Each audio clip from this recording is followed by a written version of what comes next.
It's time to chat with our Audacy Sports NBA insider, Nick Friedell. Check out all of Audacy's newest sports podcasts on Spotify or Apple Podcasts. Nick, you are in Dallas, and tell the folks listening and watching at home, why is that? The Warriors are here to play tomorrow, and guys, that is a team that reality is hitting home for. A very harsh basketball way after that Jimmy Butler injury, because I think they all realize, as proud of an organization as it is, that the hopes for this core are to at least contend for another title are gone. When Jimmy got hurt the other night, that was it. And it's the reality of pro sports. Injuries happen. But that team was built around Steph and Jimmy. And you take Jimmy off that team, I know there are a lot of people that are listening to us and they're saying, well, that team wasn't good enough anyway. Maybe so, but they still had the hope with Steph and Jimmy. You take Jimmy out and it's over. Well, Nick, perfectly segued here into my first question because, again, Jimmy Butler torn ACL on Tuesday, and I think the Warriors are complete toast. You basically alluded as much in terms of winning a title. I think they'll be lucky to make it out of the play-in tournament in April. On top of it, there were thoughts maybe they trade Jimmy Butler's contract now and attach draft picks to it so they can get somebody back and try and compete in the West. Do you see any chance of that happening? And then I know asking two-part questions are the worst, but here you go anyway. Does this mean my guy, Jonathan Kuminga, who, of course, last night scores 20 points in 21 minutes and is basically the only Warriors player in the plus last night in the box score, are they going to continue to keep him prisoner and on this team? Because I thought what Mike Dunleavy said today it was just a complete embarrassment. I think he's killing this franchise, and the comments that he made today I thought were preposterous. Well, let's start with the Kuminga stuff, because there is so much speculation around what's going on with him and his future. Kuminga is going to play. Right now, they need him. He was out there last night.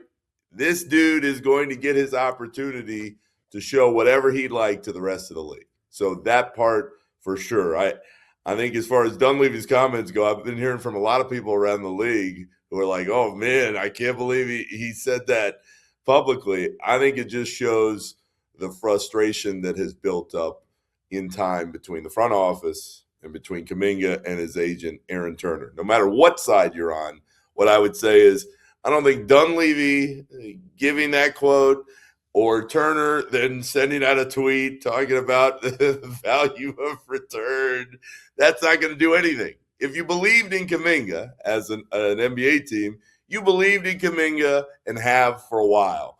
So none of the back and forth publicly is going to change much. It makes my job a lot easier because it makes it more fun to talk about what's going on. But Kuminga's going to get his chance, Pat, in these next couple games.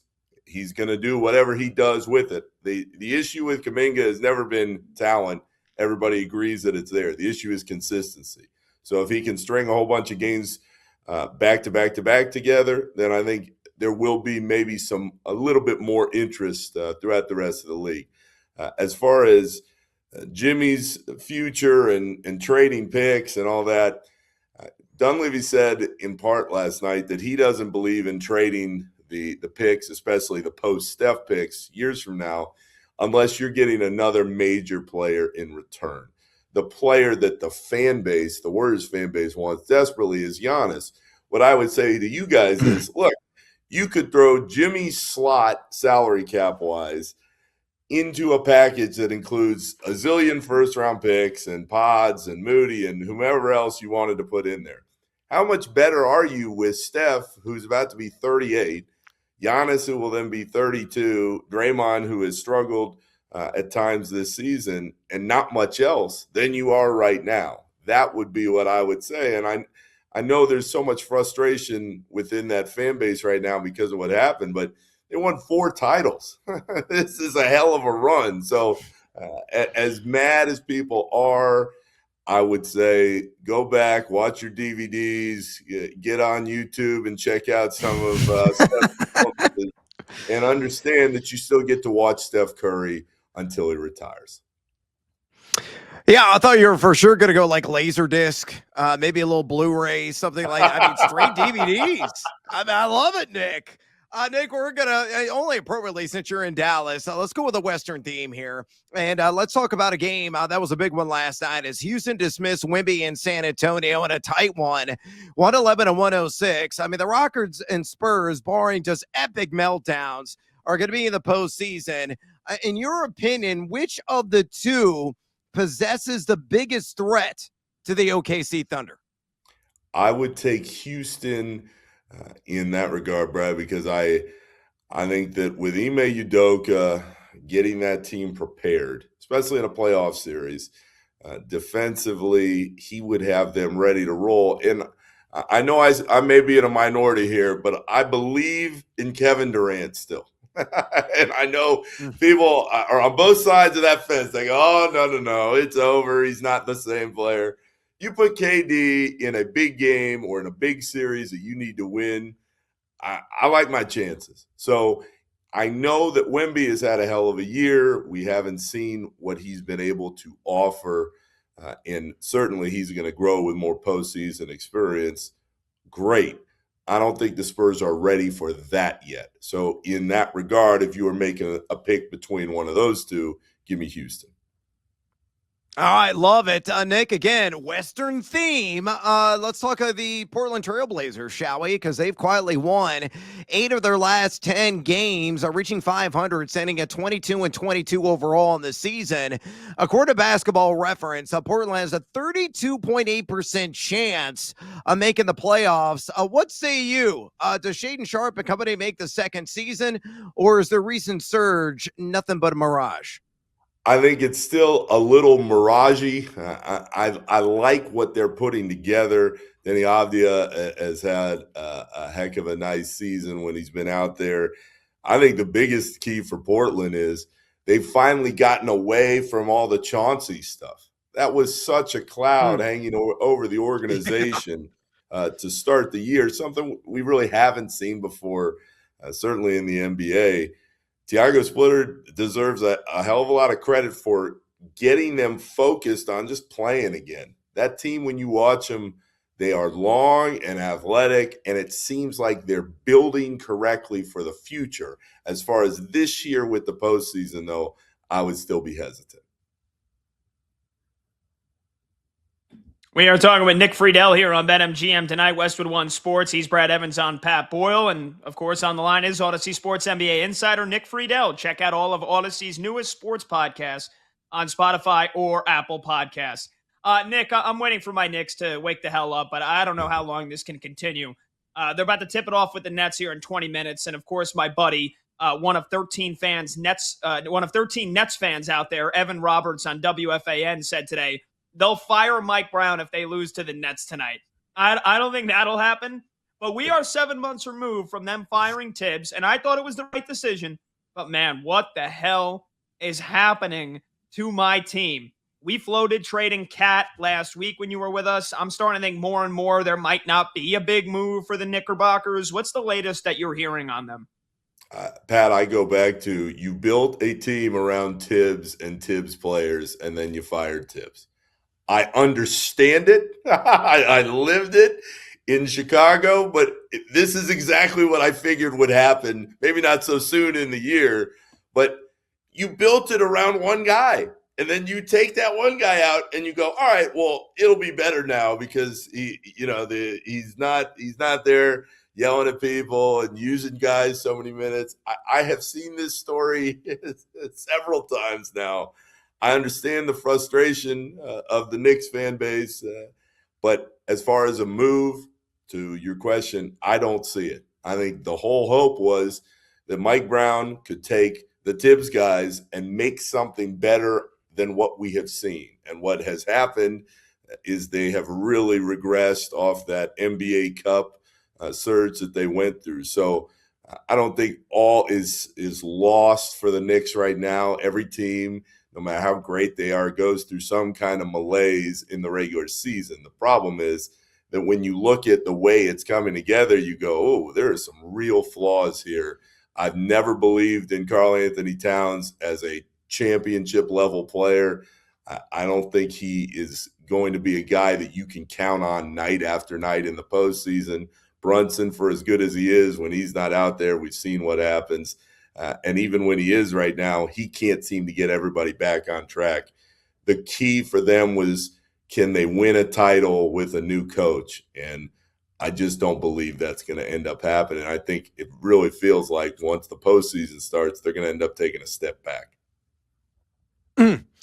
Nick, you probably have come to realize I love the futures markets and wager on every future imaginable, whether in the NBA, the NFL, college basketball. It doesn't matter. So let's talk about a couple in the association.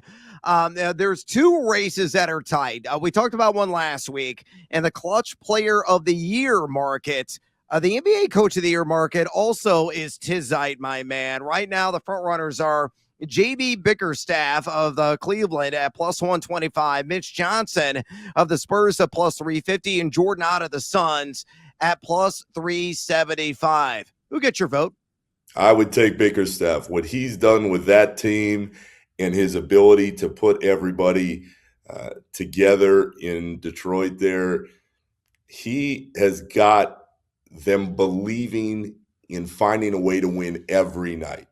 And any good team that has a chance to make some noise in the playoffs, they have an identity, and with a good coach, he can bring a culture. And I think that's what we've seen with the Pistons. I mean, Cade is awesome. He's coming into his own. They've got a bunch of pieces that seem to fit together. But when you're looking for Coach of the Year or any of the awards that I'm sure we'll talk about over the next few weeks here, what you're looking for as far as voters are concerned is, hey, who's got a nice narrative behind him? And JB Bickerstaff, with what he's done, I think that he really has shown that he can make a group take another step in the regular season. Now, do I believe in Detroit in the playoffs yet? We'll see.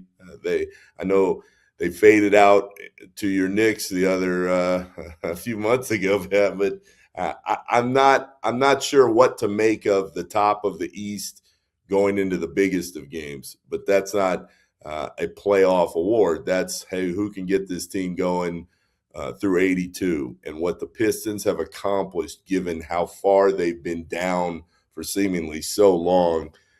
I think I would lean heavy in that direction right now. Audacy Sports NBA insider Nick Friedell here with us for about another 2 minutes or so.